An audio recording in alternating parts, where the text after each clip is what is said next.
Deuxième exemple, la dépression. Les médecins ont repéré que très souvent, en cas de dépression nerveuse, quand on fait une analyse de sang, on s'aperçoit qu'il y a un taux, la chute du taux de fer dans le sang de la personne dépressive.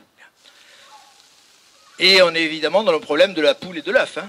Est-ce que c'est la chute du fer qui entraîne la dépression ou est-ce que c'est la dépression qui entraîne la chute du fer? Alors on peut attaquer les choses par les deux bouts. On peut simplement essayer de faire remonter le taux de fer et en pensant que ça va améliorer le mental du sujet.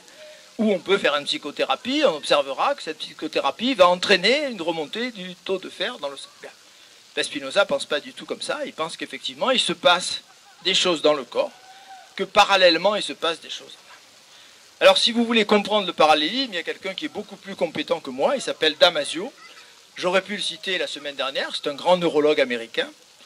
Il avait écrit un premier livre qui avait été un tabac mondial, qui s'appelait L'erreur de Descartes, traduit en 40 langues, vendu à des centaines de milliers d'exemplaires. Je pense arriver à la même chose avec mon prochain livre.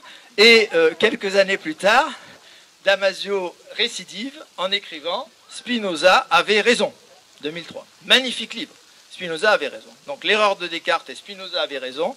Ce sont deux livres absolument extraordinaires qui sont, à mon avis, les meilleures voies d'entrée pour comprendre ce parallélisme qu'on a du mal à comprendre. Parce qu'on a l'impression que ça nous prive d'une partie de notre puissance, ce qui n'est pas du tout le cas. On en parlera tout à l'heure.